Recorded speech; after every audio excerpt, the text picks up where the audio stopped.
Well, hello, everyone, and welcome to the Better Satellite World, the podcast of Space and Satellite Professionals International. I'm Lou Zaccarella. Our discussion around the complex topic of public-private partnerships continues today as we discuss PPPs and the collaboration among three important strands of our societies: government, academia, and the private sector.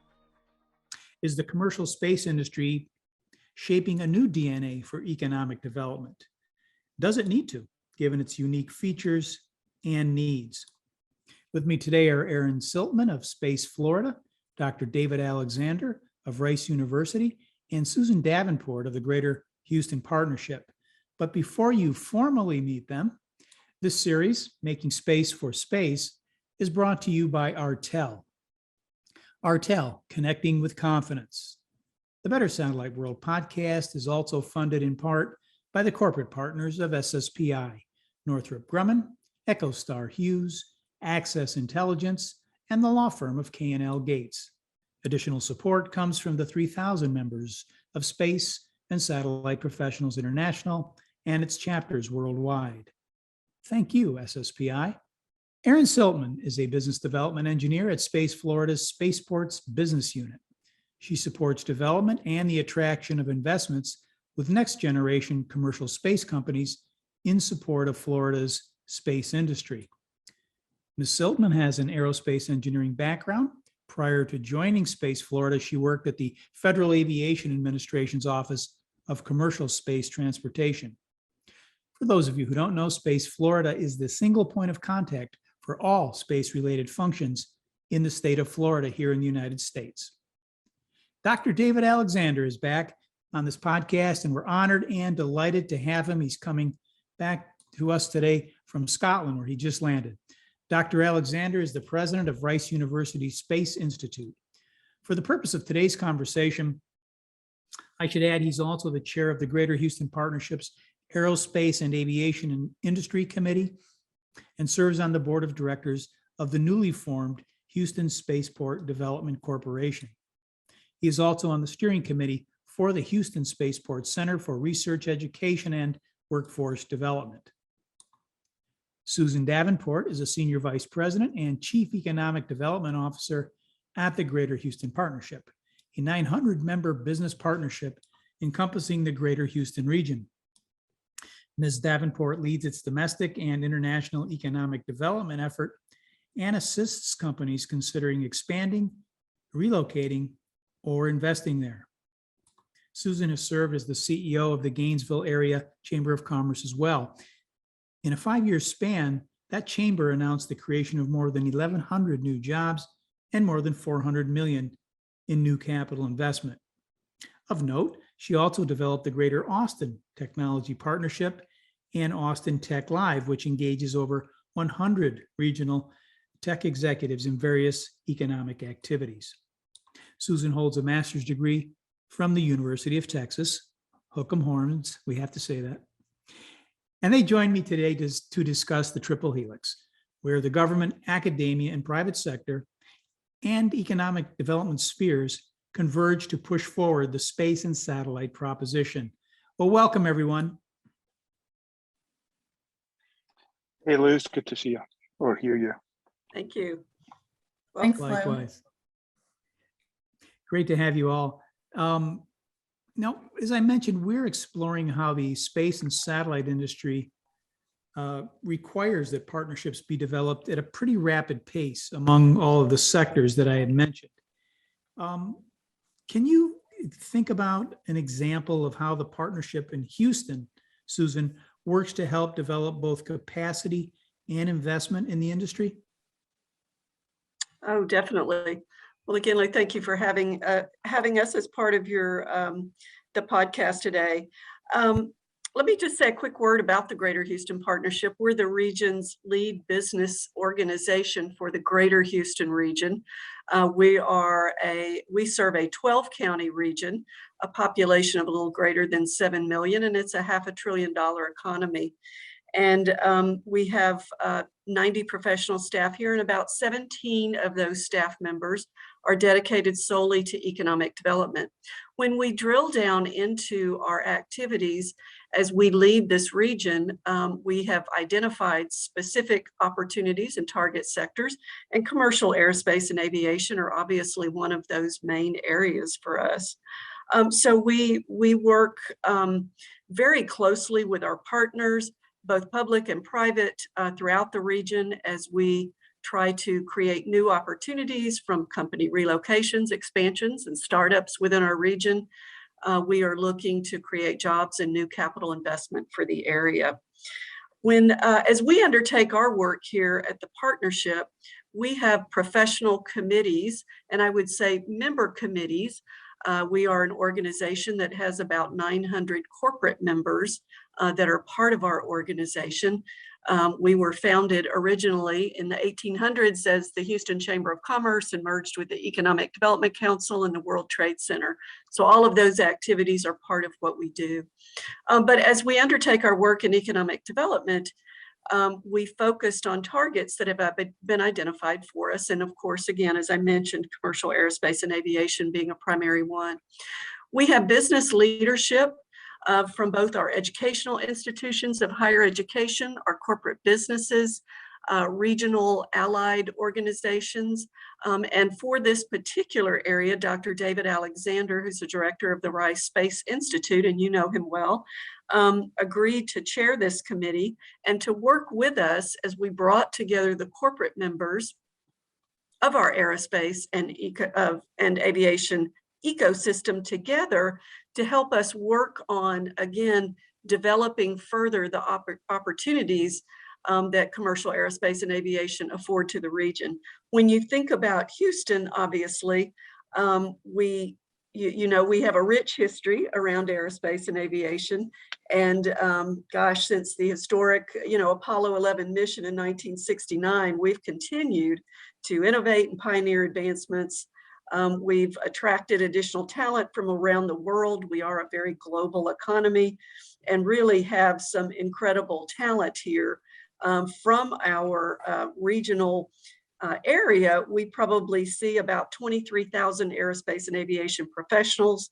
There's 500 space, aviation, and aerospace related firms and institutions. So working again through that committee structure, identifying target companies to recruit, working with those on the ground to expand, and then creating a rich ecosystem for the startups in our area are probably the primary way that we do that. We partner with our city, again, educational institutions, and that's a big piece of that. Right. And of course, one of those institutions is Rice University, David. And of course, it has a critical role to play. But Susan, thank you. That was a very thorough description. And David, you've got sort of two roles to play, one on the committee and then I think Rice separately, right? Talk to me a little bit about why it's important for you as the president of the Space Institute at Rice University to be so engaged in what ultimately is as an economic development organization or activity. Yeah, well, and again, thanks for inviting me on, Lou. It's always good to talk with you. I think the key thing, Rice, our president of the university has announced that he's stepping down at the end of the next academic year. And so we're currently looking for a new president. That search is ongoing. But when David Lebron came, he came to Rice about a year after I did, so 2004.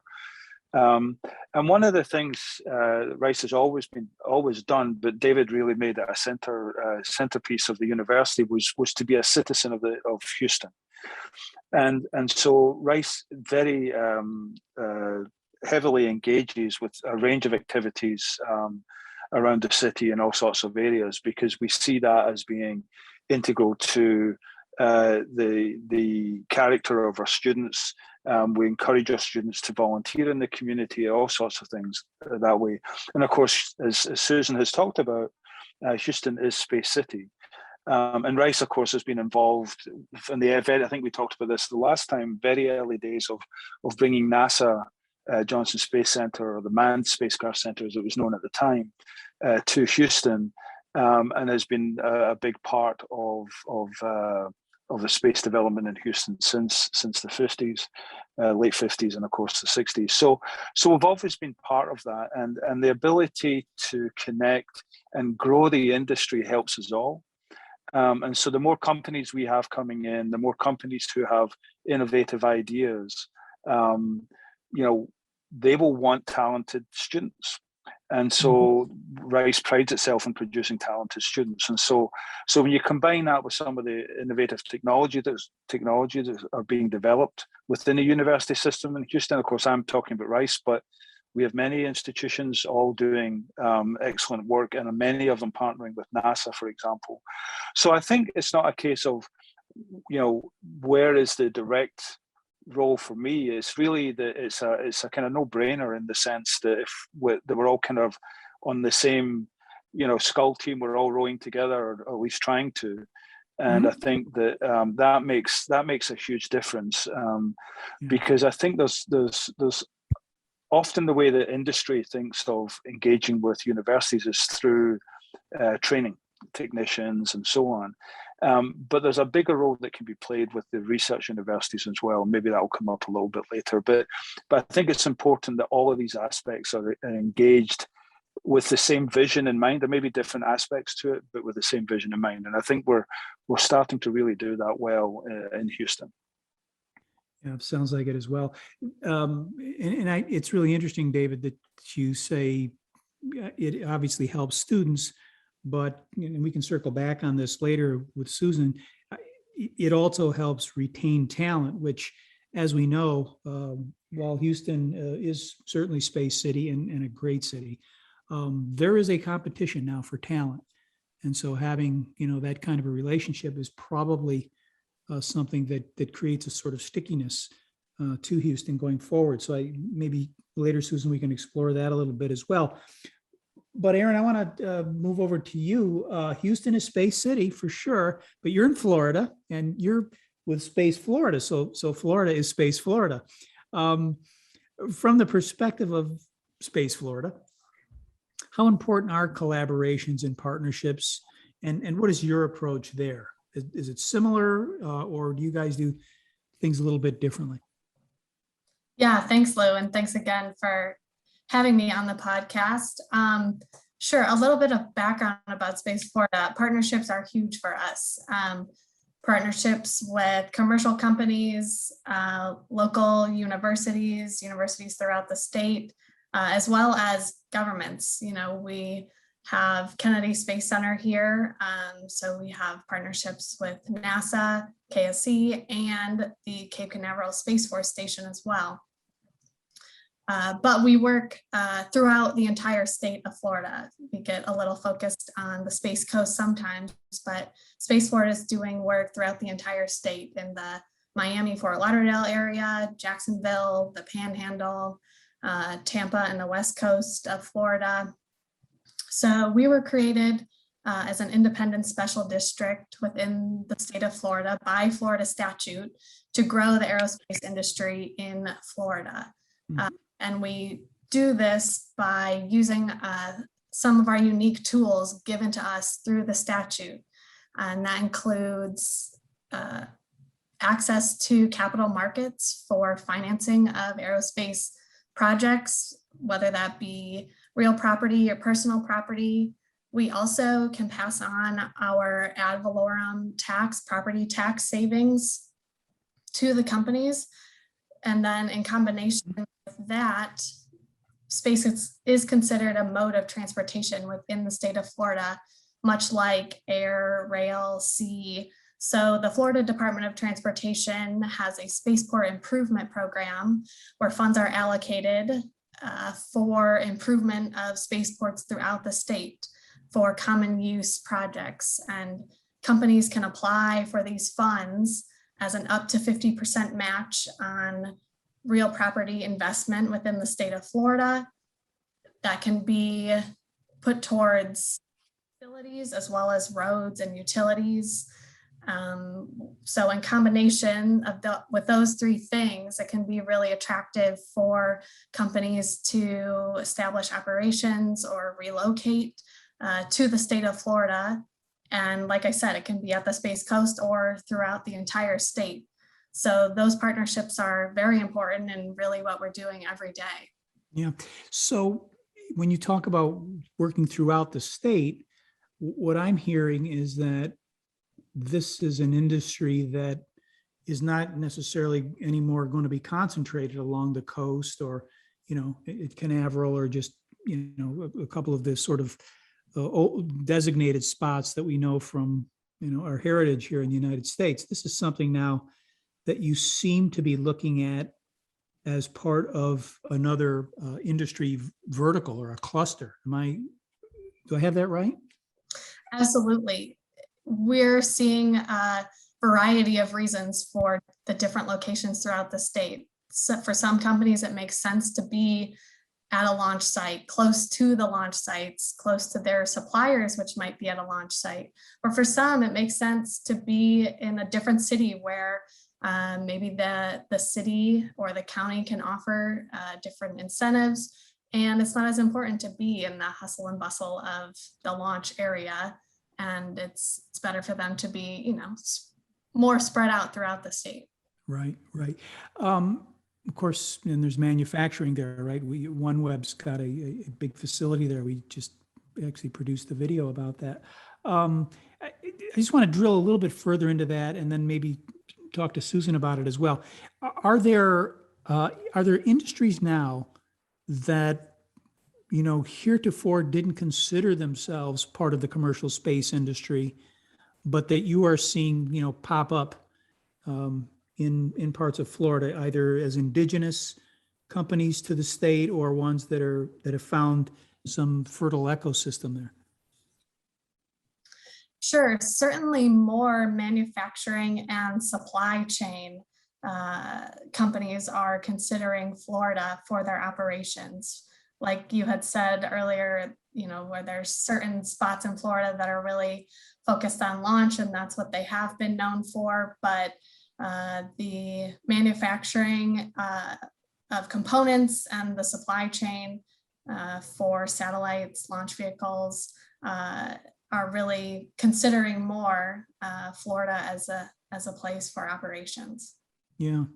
Susan, back over to you on that. Are you also seeing, you've got a very widespread industry, but are you seeing also new types of industries or disciplines moving into Houston to take advantage of A, the ecosystem, and B, the new capabilities that are required by the industry? Oh, definitely. I think it's an incredibly important part of what we do. And you mentioned we're such a large region and economy with multiple different disciplines, of which Houston has taken a leading position for a long time.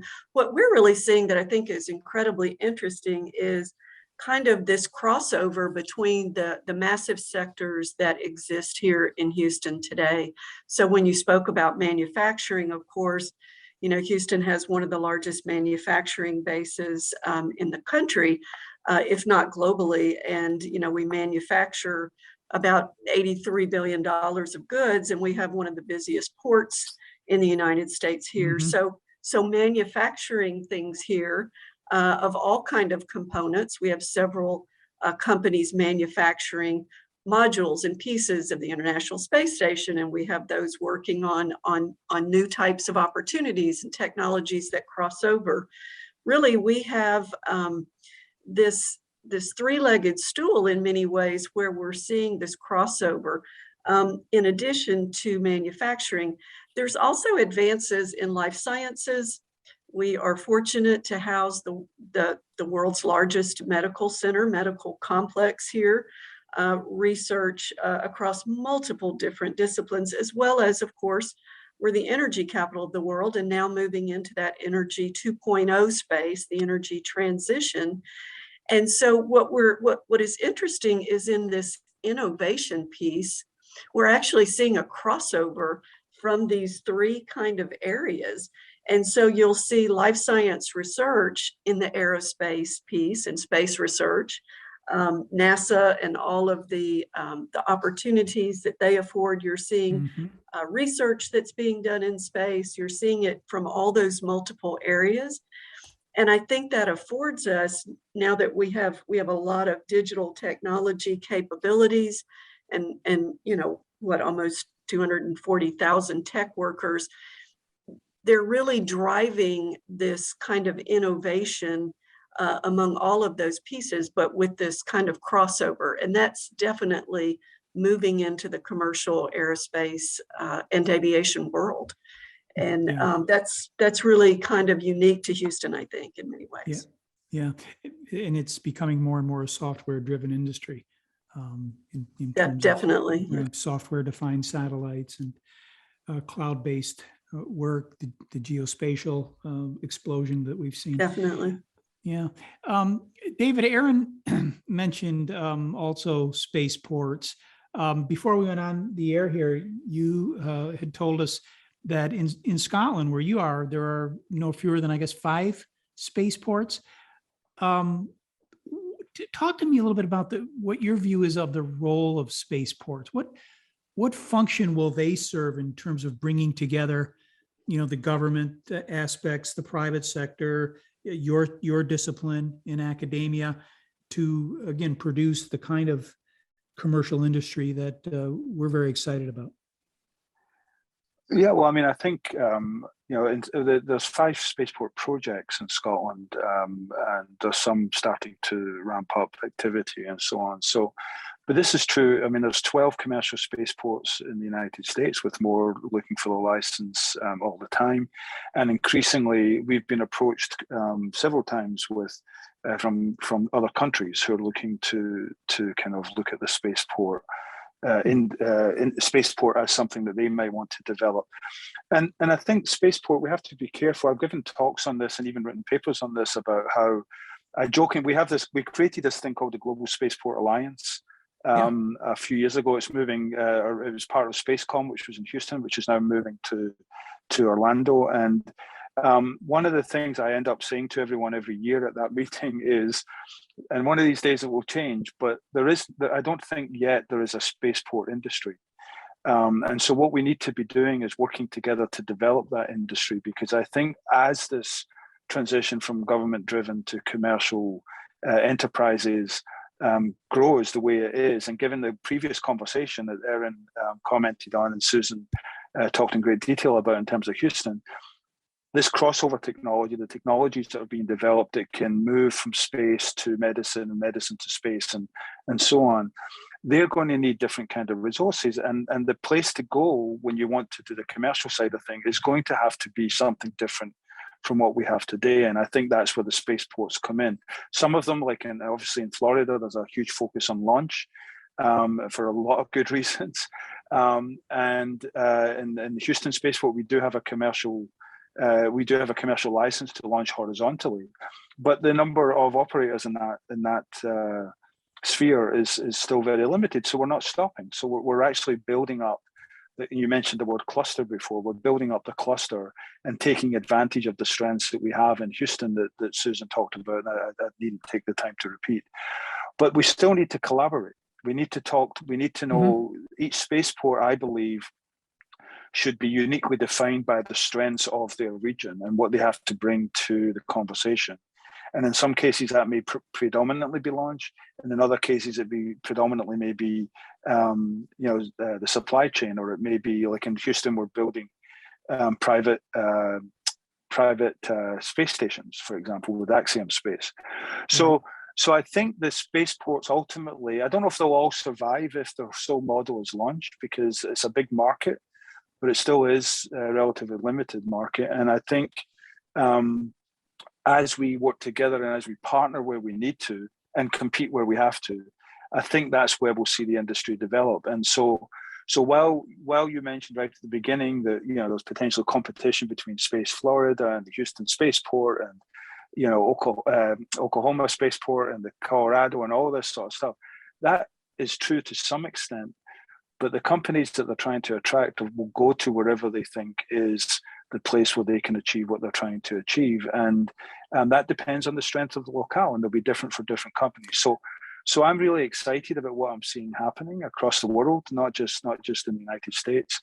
And at some point, in maybe the not too distant future, there will be a network where of partnerships and competitors and transportation that connect these places, and that's what I'm trying to work towards, particularly here in Houston.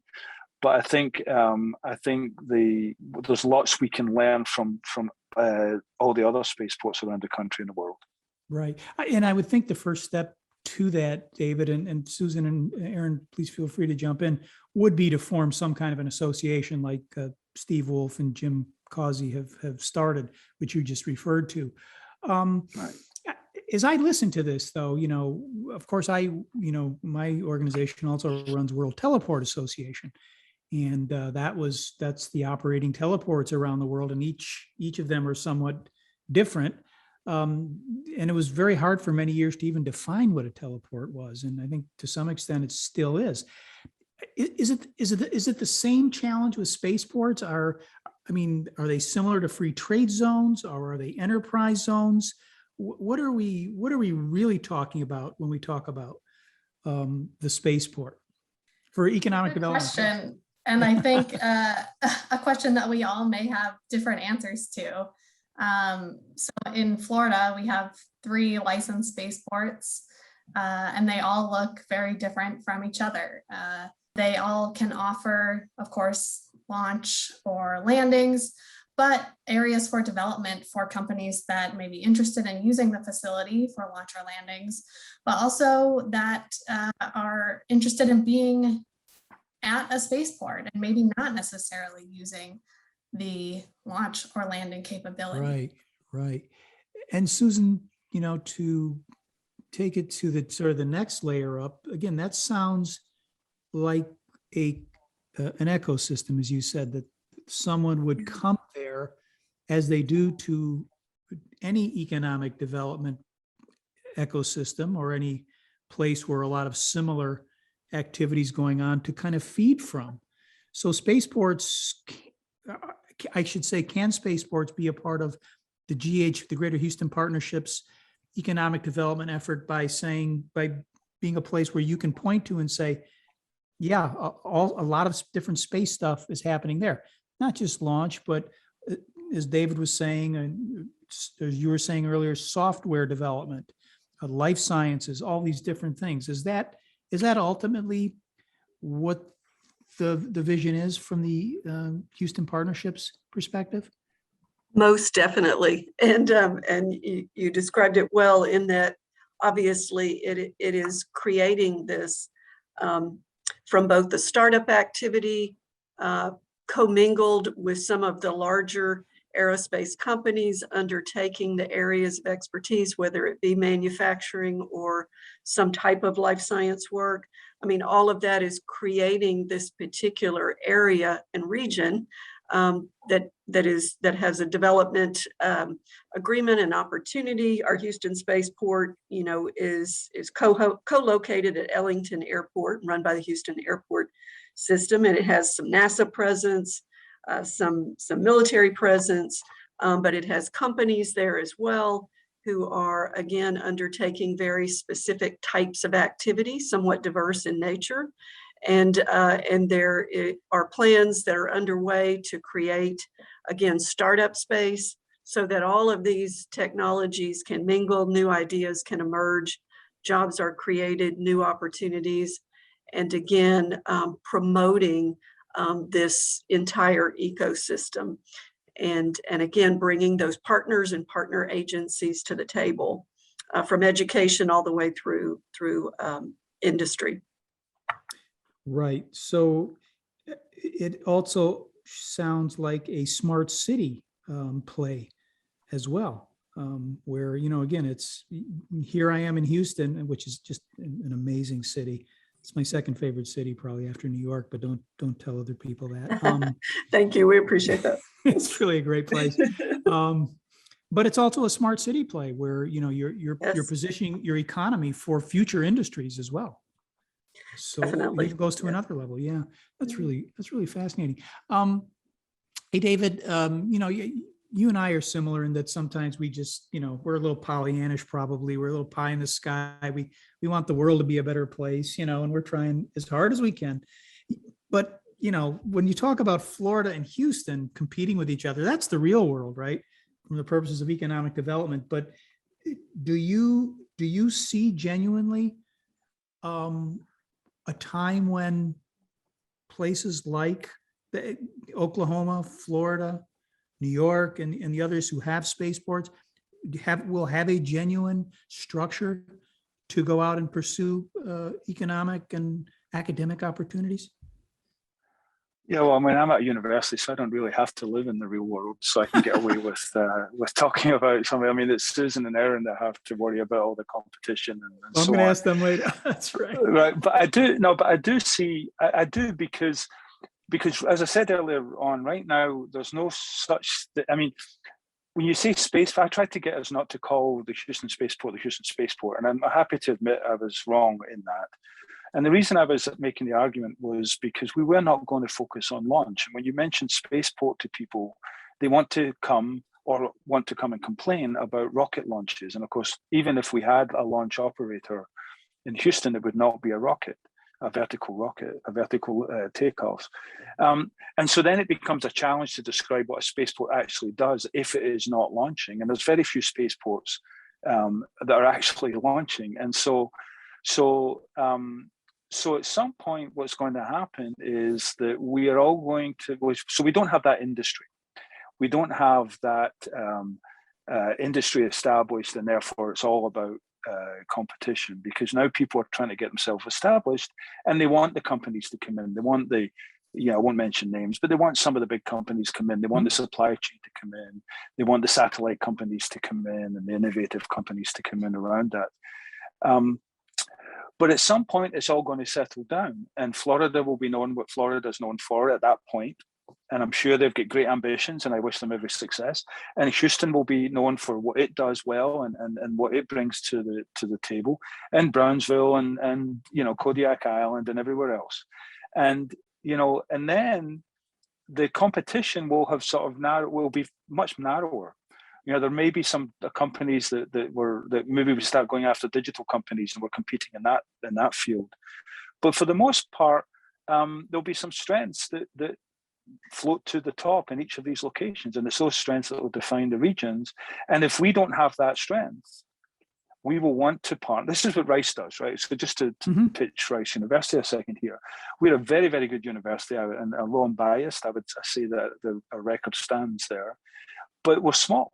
And so we cannot do everything. So we do compete with UT Austin. We do compete with Texas A&M, for students and for all sorts of things, for faculty and everything else.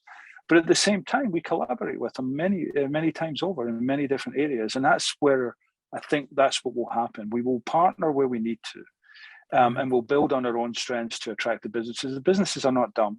They're going to go where they can get the most for their particular company.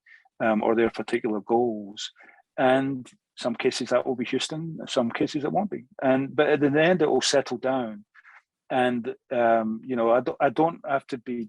If I want to be very critical, I don't think we'll have the number of spaceports that perhaps we have now. But it will settle down, and we will have been known for what we do well, and we will partner when we need to. Mm-hmm. So there'll be a maturation of this.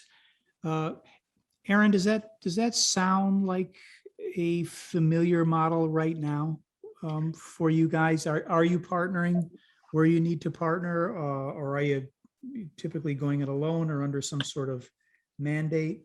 Yeah, I agree that does sound familiar. We, of course, there is right now a little competition there, like David was saying, but overall, I really agree with what David was saying, that companies will go where it makes the most sense for them to be. Of course, incentives that states can offer may sweeten the deal, but operations for companies and where they're located, that's what they're really focused on. So it's really going to be up to them what makes the most sense for them. Yeah. Now, do you eyeball Houston or Texas's space industry? Do you look and say, no, let's see what they're up to this week, or have you reached across to them for any partnerships? We're always trying to keep track of what other spaceports are doing, especially spaceports that are growing, so that we can learn from them. We, as far as I know, haven't partnered with another spaceport as Space Florida on anything. Like I said, we have 3 spaceports throughout the state, but it may make sense to have one of those spaceports or the agency of Space Florida to partner with a spaceport in a different state to be able to combine our offerings to make the best option for a company. Sure, when it makes sense. And Lou, can I jump in for a quick second there? And Erin can correct me if I'm wrong here in what I'm about to say, but remember that the Space Florida is not a spaceport. Space Florida's job is to attract as many companies as possible to the state. Economic development. Susan's job is exactly the same for Houston, and so they will use the strengths that the state provides. And in the case of Florida, the 3 spaceports. In the case of Houston, the medical center, the energy industry, and NASA and the spaceport. So I think it's a little bit difficult it'd be difficult for Erin and Susan to take the same pie in the sky view that I do, which is the kumbaya or the campfire approach to what we should be doing in space, because ultimately I think that's what's going to get us there. But so it's a little bit different when you say a spaceport's connecting as opposed to Space Florida with the Houston spaceport, for example. Yeah, and thank you. Then that's a good correction to that. It just seems to me, though, in terms of some other conversations we've been having, we just had one with the New York Space Business Roundtable, that our industry is so unique in a way and so global. I mean, we were really the first global industry, right? That its economic development part, which has just started to flourish, really could ultimately look a lot different in that. And here, David, I'm thinking of Eindhoven, the Brabant region in the Netherlands, where they decided to create this thing called Brainport, where they brought together 23 different cities and communities there to create this economic engine. And they outperformed the entire Dutch economy by 1 percentage point GDP, which is pretty impressive. And I'm thinking that for our industry, maybe at some point there will be a linkage of certain economic development initiatives across state borders, because it does make sense for a regional economy to flourish and to create even more jobs and opportunities. It is a very, very difficult thing to pull together, which I think is, well, Susan and Erin would be the first to tell me that. But that's kind of where I was going with it. Yeah, no, I agree. I agree with that in general. And again, you have, as you branch out, you have a lot of you have a lot more in common with your neighbors, and then as you go further afield, you then have to sort of kind of understand the different cultures and the different people. So naturally you would grow, say, from a Houston to Texas, to the region, and so on.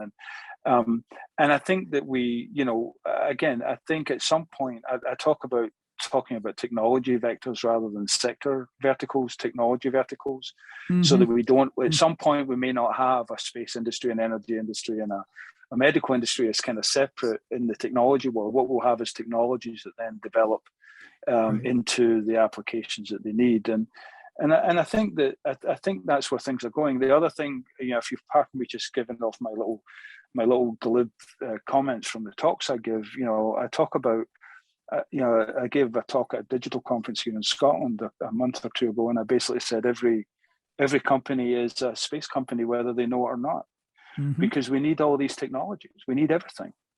And as we integrate that, and as we challenge them to solve some of the space challenges that we have, they will develop far better products that they can use on the ground. And so this is my kind of pie in the sky vision of how these things can all come together. But it requires people like myself and you, Lou, to talk about this and have that view, and that requires people like Erin and of course Susan to make it happen, and in their world, and we can do it money free. They can't. That's right. Yes, Houston has to, yes, people have to pay their mortgages. We can talk about it.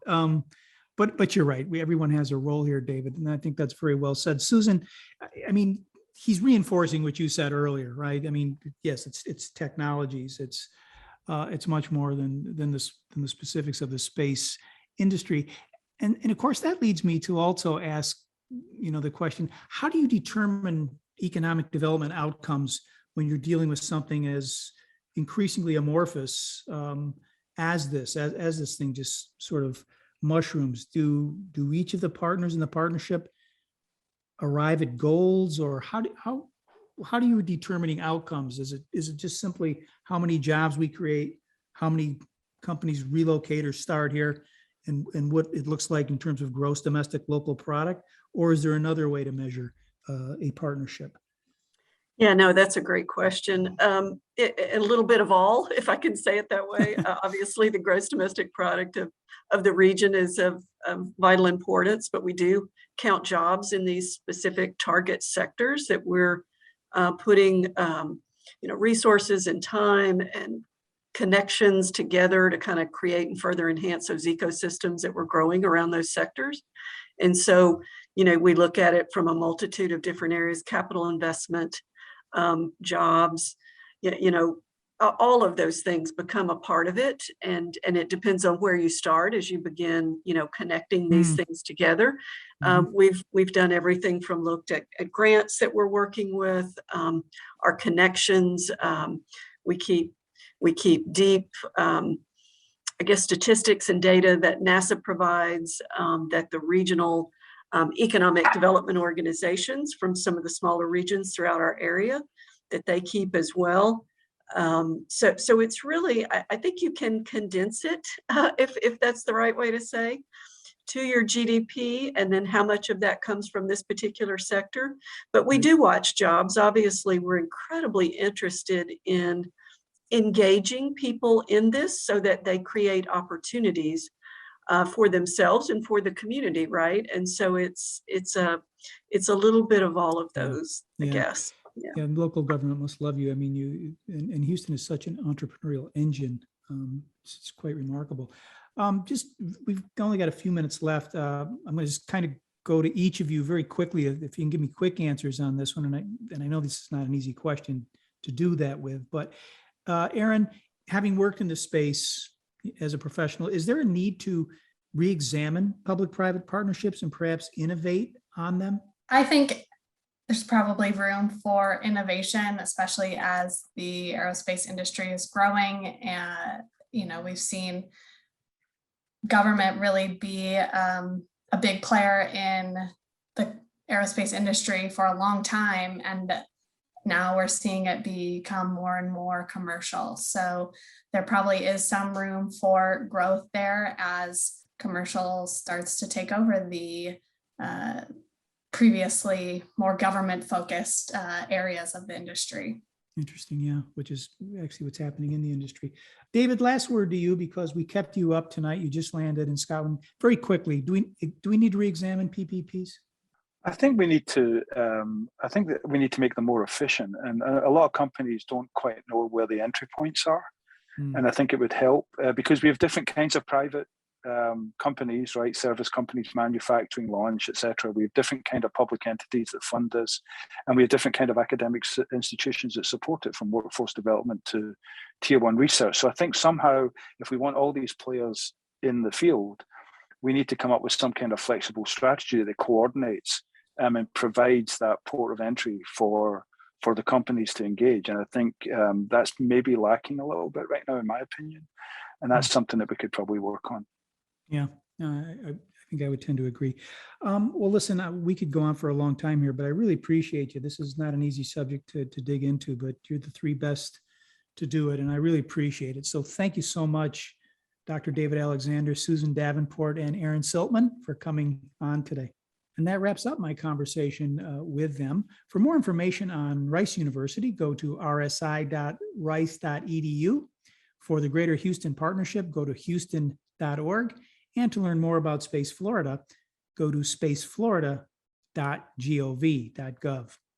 We'd like to hear your thoughts about this series and discussion. Send your comments to us at agomez@sspi.org. SSPI is the voice of the space and satellite professional, a professional like the people you just heard, whose work makes the world better every minute of every day. To learn more about our Better Satellite World campaign and to see how brands like our sponsor, Artel, benefit from it, go to bettersatelliteworld.com. For more information on the sponsor of this series, Artel, visit artellc.com. That's artellllc.com. For 30 years, Artel has provided secure network communication services to agencies of the USA's federal government. Hey, if you're not a member of SSPI and would like to be, go to sspi.org. Dues are US $100 per year. And if you're a student at Rice or any other university or high school or even kindergarten, your membership is free. On November 17th, join SSPI and the New York Space Business Roundtable as we continue our series on ESG and its impact on the commercial space industry. The provocative Richard Morrison of the Competitive Enterprise Institute joins Jason Rainbow of Space News and others to discuss social factors of the space economy. Go to sspi.org and click on the events page. And follow us on Twitter at SSPI and check us out on LinkedIn and Facebook. For Space and Satellite Professionals International and our producer, Ana Gomez, I'm Lou Zaccarella. Let's make it a better satellite world. Take care, everybody.